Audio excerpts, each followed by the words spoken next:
Assalamualaikum warahmatullahi wabarakatuh.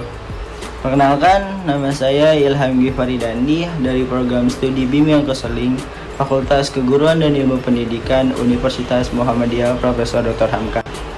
Pada PLP 1 kali ini, saya dan teman-teman saya melakukan observasi serta wawancara kepada kepala sekolah dan guru pamong di SMA Negeri 76 Jakarta Timur. Dan dengan ada videonya ini, semoga kalian yang menonton dapat bermanfaat dan berguna. Enjoy the watching.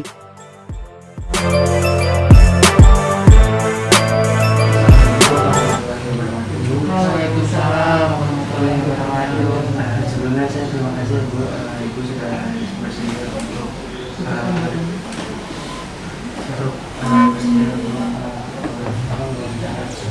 sebelumnya perkenalkan dulu, nama saya Ilham Gifaridandi. Saya kuliah di Universitas Muhammadiyah Dr. Hamka angkatan 2019. Perkenalkan, nama saya Muhammad Fatih Bahtiar.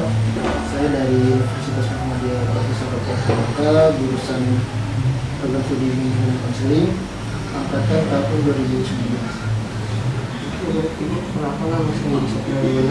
Saya dari Universitas yang sama dengan Nilai Rafli, yaitu Muhammadiyah Profesor Dr. Hamka tahun 2019 dari prodi studi Bimbingan Konseling. Perkenalkan, nama saya Yusuf Lagi. Saya dari Universitas Muhammadiyah Profesor Dr. Hamka angkatan 19. Perkenalkan, nama saya Yusuf Lesmana. Saya di Universitas Hamka, prodi Bimbingan Konseling tahun 2019. Jadi tujuan kami kemari yang pertama ingin mewawancarai Ibu Kepala Sekolah dan juga Ibu Pamong dengan tujuan yaitu kami ingin menganalisis bagaimana sistem matematika yang ada di sekolah secara langsung. Jadi untuk gambaran kita saat kita langsung terjun ke sekolah gitu. Jadi semoga kedatangan kami kemari tidak mengganggu ibu.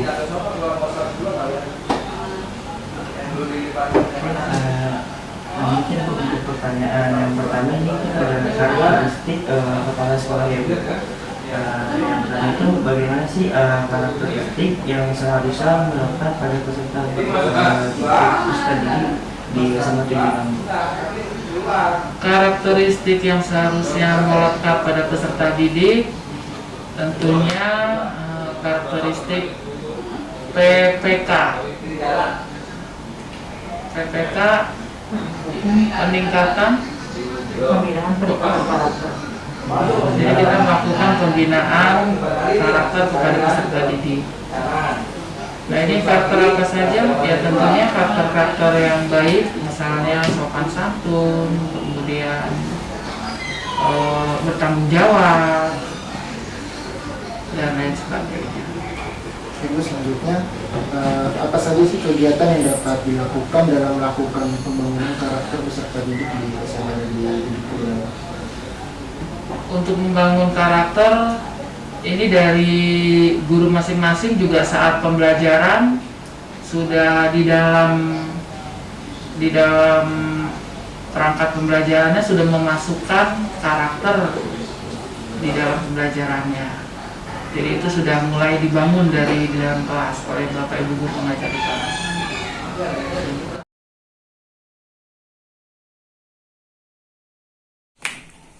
Baik Bu, pertanyaan selanjutnya Ibu. Apakah selama pandemi COVID-19 ini ada sistem penilaian yang diambil dari SMA Negeri 76 Jakarta? Penilaian apa maksudnya? Penilaian apa? Penilaian proses itu yang tadi Bu. Oh iya, ini kita pertengahan Oktober ini mau membagikan raport tengah semester. Raport tengah semester adalah perolehan siswa dari awal semester sampai pertengahan semester, baik itu berupa tugas, ulangan ataupun tadi ulangan tengah semester. Jadi apapun yang mereka lakukan setiap pertemuan itu selalu kita berikan penghargaan, baik itu nilai baik maupun nilai angka gitu. Jadi penilaian itu tidak hanya berupa angka saja, tapi juga penilaian berupa karakter atau sikap. Gitu. Makasih Bu. Selanjutnya Iya. pertanyaan selanjutnya sama teman-teman. Baik, terus selanjutnya kendala apa saja sih Bu yang dialami dalam proses penilaian selama pembelajaran luring maupun daring? Ya, penilaian yang kendalanya dalam penilaian ya hampir sama dengan kendala dalam PJJ. Ya, kembali ke siswa yang bersangkutan seperti yang saya sebutkan tadi. Kalau siswa itu memang good students ya, bertanggung jawab, ya mereka selalu mengikuti arahan gurunya step by step sampai nilainya bagus-bagus. Tapi ya itu ada juga anak yang kebetulan itu tidak ikut, ya sama seperti waktu pas pembelajaran berlangsung. Anak itu lagi yang muncul dalam penilaian yang bermasalah lagi gitu. Jadi sebenarnya yang bermasalah ya anak yang memang aslinya dalam pembelajaran dia bermasalah. Apalagi sekarang kan masuknya anak itu kan tidak hanya dari nilai. Jakarta kan standarnya kan zonasi umur, zonasi tempat tinggal. Ya, jadi itu kendalanya di situ. Ya memang itu bagus, tapi memang mungkin ada anak ya itu yang tidak melaksanakan tugasnya secara bertanggung jawab. Harusnya dia sudah memilih sekolah negeri, ya harus ikut tahapan-tahapan yang sudah kita tetapkan. Karena di awal kan mereka diterima sebagai siswa di sini udah langsung tanda tangan kan bahwa dia satu mentaati tata tertib sekolah.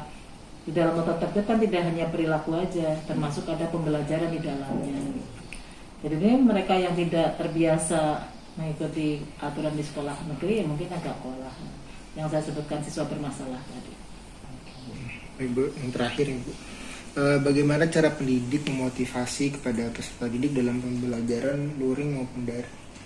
Selama daring ya kita memotivasinya ya kalau kita pas live teaching melalui Zoom atau Google Meet ya seperti biasa sama dengan tatap muka ya kita berikan motivasi bagaimana nanti ke depannya. Jadi meskipun dalam kondisi sesulit apapun kita tetap harus mengimprove diri ya, tetap harus meningkatkan diri kita dalam situasi apapun. Gitu yang pertama. Yang kedua memberikan informasi-informasi tentang future job in the future ya, pekerjaan-pekerjaan di waktu yang akan datang. Misalnya kalau dia skillnya di mana, nanti pekerjaan apa yang cocok buat dia gitu, profesi apa yang cocok buat dia. Jadi kan dia akan termotivasi, berarti saya harus menekuni bidang ini kalau nanti saya kepengen jadi ini gitu. Yang ketiga ya dengan memberikan tantangan bahwa di dalam dunia global sekarang kita kan bersaing tidak hanya dengan generasi di negara kita, tapi kita bersaing dengan semua manusia ataupun semua job seeker di seluruh dunia karena kita sedang udah menghadapi era globalisasi. Jadi dengan itu kalau misalnya siswa itu aware ya, sadar akan tantangan-tantangan di waktu yang akan datang, mereka harusnya struggle ya, harusnya belajar dengan giat, harusnya dikejar itu apa kekurangannya. Tapi ya kembali, ya lo yang bagus memang menjadi semakin bagus, tapi ya yang tadi troublemaker ya tetap aja troublemaker gitu. Ibu, itu mungkin dari suka maupun duka pembelajaran secara luring maupun daring ya Bu. Iya. Kita sih berharap mahasiswa maupun guru-guru yang ada di sekolah berharap semoga pandemi ini segera berakhir, jadi kegiatan luring itu cepat bisa dilaksanakan kembali. Amin. Mungkin itu yang bisa kita tanyakan Bu untuk saat ini. Terima kasih atas waktunya karena sudah direpotkan nih Bu untuk waktunya untuk nggak apa-apa. kita wawancara. Namanya apalagi kan kalian di bidang pendidikan ya, kita juga bidang pendidikan. Selama ini kita selalu support kalau ada mahasiswa ataupun stakeholder lain-lain, apalagi ibaratnya ada alumni ya, kita selalu support untuk keberhasilan kalian ataupun orang-orang di sekitar kita.